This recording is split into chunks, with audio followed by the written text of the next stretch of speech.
Recently I made an hour-long retrospective video on Pokémon Scarlet and Violet, and understandably it was very difficult to fit everything into just 1 hour. In fact I couldn't, it was impossible. So I think I want to make a few videos talking about some of the stuff I couldn't get into that video.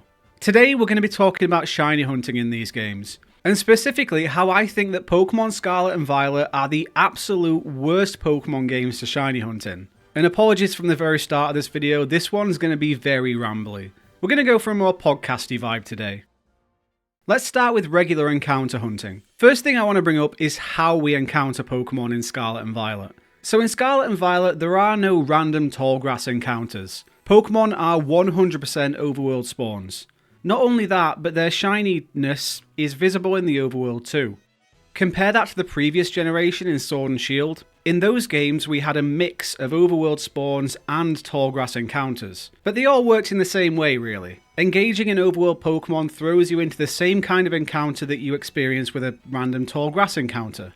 And only then would you see whether that Pokemon is shiny or not. Pokemon aren't shiny in the overworld. The shiny status is calculated when it spawns though, so any of these Pokemon around me right now could be shiny, but I wouldn't know until I ran into them. In my view, Sword and Shield's way is the better way to do it, because it's a more conscious, intentful way to shiny hunt. In Scarlet and Violet, I'm not racking up any encounters, I'm just despawning and respawning large hordes of Pokemon by running backwards and forwards, which feels more like I'm manipulating the game. That's one side to it. And I get that it's not cheating or anything. In fact, the whole despawning and respawning thing is something Pokemon themselves recommend doing in their official website article on shiny hunting. I don't know, it just feels a little improper. Maybe it's because shiny hunts previous to Scarlet and Violet always had a number attached to them. You'd typically count how many encounters you were at, and now these overworld ones don't. Instead, you count in the time it took maybe? I just outright haven't been counting anything. Overworld hunting in Scarlet and Violet feels anticlimactic to me, because there's no big reveal for the shiny Pokemon unless it pops in right in front of you. It's just sort of there at some point. You'll just turn your camera and see it chilling. In Legends Arceus, that was mitigated by shiny Pokemon having a sparkle animation and sound effect when they spawned in. So there was at least that moment of excitement when you knew a shiny had spawned in somewhere close. So I wish we'd have at least gotten that in Scarlet and Violet.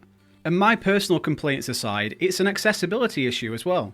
A lot of colourblind people play Pokemon, or people with sight issues in general. And it's annoying to think about the amount of shinies those players are missing out on because they're just not able to see them. There are far too many Pokemon with minimal variances to their shiny version as well, to have no indicator at all. I even think I miss shinies fairly often. And I don't know if Game Freak did that because of how many shinies are prone to spawning, which segues me to another point. And I'm only going to brush over this point briefly because it's a conversation I've already kind of had in a previous video. But finding shinies is easier in Scarlet and Violet. And Legends Arceus too, because of the overworld spawns. Because the dice are being rolled constantly as you're running around, instead of just when you actively engage with a Pokemon. You don't have to physically encounter the Pokemon anymore to check if it's a shiny. And that's not a bad thing, it's just a different thing. I think making shinies more accessible is fine. But it does make me question, have they omitted shiny indicators to essentially force us to miss shiny Pokemon? With the amount of Pokemon that are constantly spawning around us, would that indicator just be firing off constantly? Because even during a regular playthrough, so many people are happening across random full odds shinies. In the playthrough I did for my big review, I ran across a random shiny Corvisquire. So that could be a reason. I might find that a lot of you guys disagree with me here, I'm not sure. But I think it could have been an idea to raise the base odds of shinies in Scarlet and Violet. Raise them back up to, like, maybe not 1 in 8,192. That might be a bit overkill. Maybe halfway between that and 4,096. Okay, I'm back from Google. 6,144 is the halfway point. Let's roll with that. 1 in 6,144. But add the shiny indicator in there too. Obviously, you could still bring that number down with the methods we have in the game, but the base odds being a bit higher would stop the shiny indicator from going haywire as we're running around. Because I'm sure there are loads of shinies we're all missing because they're spawning outside of our line of sight. Which leads me into the other reason they might have decided against a shiny indicator. And that's because if it went off, and so you knew a shiny Pokemon was around you, if that shiny Pokemon has spawned on the edge of that area around you where Pokemon are spawning, you could take a few steps in one direction and despawn it anyway. and then you're spending ages looking around for a shiny that's already disappeared into oblivion. So I understand it's not a simple issue, but I barely overworld hunt in Scarlet and Violet anymore. My eyes get really strained from it, and it's just not a fun way to do it. I've gone back to Sword and Shield to encounter hunt now. Okay then, egg shiny hunting. I honestly thought I was going mad during the early days of these games, but people seem to have come across to my side of the argument a lot more as time's gone on. I really disliked egg hunting in these games from day one, but other people seem to be loving it, because eggs are easier to acquire in Scarlet and Violet. Because you don't have to run around to collect them, it's not based on the number of steps you do. You can just sit there idly with a picnic open and mash the A button every 60 seconds to collect a bunch of eggs.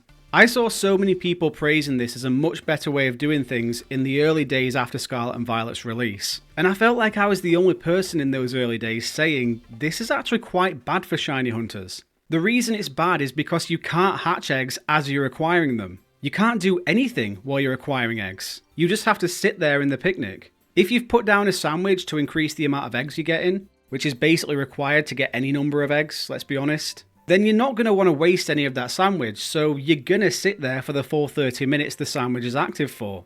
And then you go and hatch those eggs. Then you're back to sitting and waiting for another 30 minutes while you get more eggs. Rinse and repeat. Compare this to the daycare system in previous games where you can acquire eggs while you're simultaneously hatching the ones you've already got. It's so much more efficient. A lot of people end up putting aside some time to bank up 200, 300 eggs, so they don't have to keep going back to picnics. Which sounds smart until the shiny pops up in the 15th egg, and now you're left with boxes upon boxes of spare eggs you literally can't get rid of without hatching first. I love egg hunting in Sword and Shield. I felt like it was perfected in those games. So again, I don't egg hunt much in Scarlet and Violet, unless it's a Pokemon I can only get in Scarlet and Violet. Picnics were a fun new idea to collect eggs. It is cool to try something new, and if you're not a shiny hunter and just want eggs, to fill the Pokédex or build a new Pokemon from scratch, whatever, it probably is a better system. But for shiny hunters, absolutely not. So with all that, I was desperately hoping for a new shiny hunting method in the DLC. Specifically, I was hoping for a method of hunting the returning legendaries.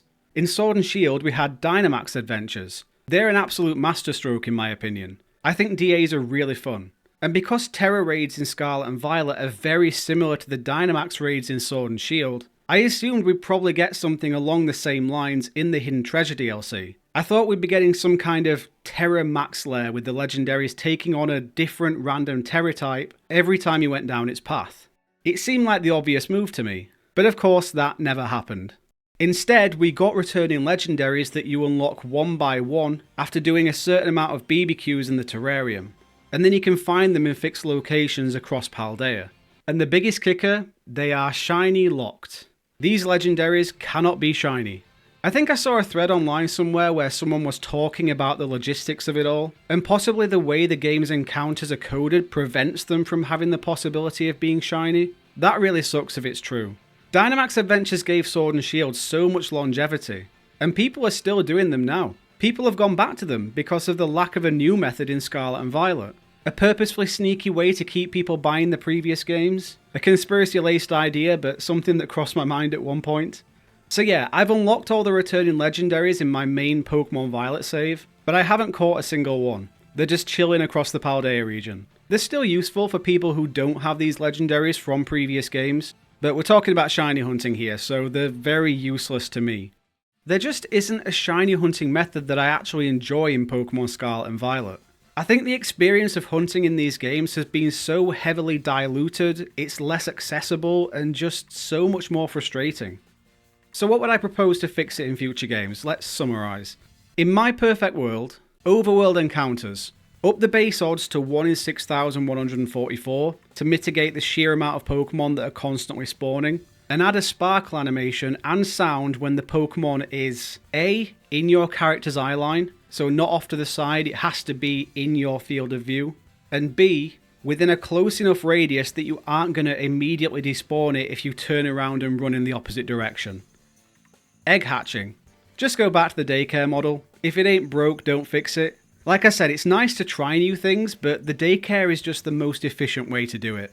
Either that, or if there's going to be some more portable way to get eggs anywhere you are, like picnics, allow the character to run around and hatch eggs within that picnic, instead of having to quit out of it to do that. And shiny legendaries. Like I said, this is hard because it possibly comes down to how the game is coded, but maybe have the game trigger a specific cutscene when you engage with that legendary, that creates a fresh roll of the dice and initiates a more old school style encounter. Or just give us some DA style system again where you can check for the shiny in a separate menu after everything's said and done. So that's my sort of 2 cents on the issue. It's a difficult conversation because some people could genuinely be loving the shiny hunting in Scarlet and Violet. They could be loving how accessible shinies are. I've seen a lot of people turning to shiny mark hunting. That's sort of become the new shiny hunting in a sense for a lot of people. Or turning shiny hunting into group events to see which team can find the most. People are finding ways to keep it fun. It just feels like it's lost its whimsy for me. I don't react in the same way anymore when I find a shiny variant of a Pokemon I really like. I feel a certain indifference towards shiny hunting in Pokemon Scarlet and Violet. But what do you guys think? I'd really appreciate some other thoughts and opinions on this one because it's genuinely a strange situation. And maybe you're sitting there right now and thinking, Craig, seriously, it's not that deep.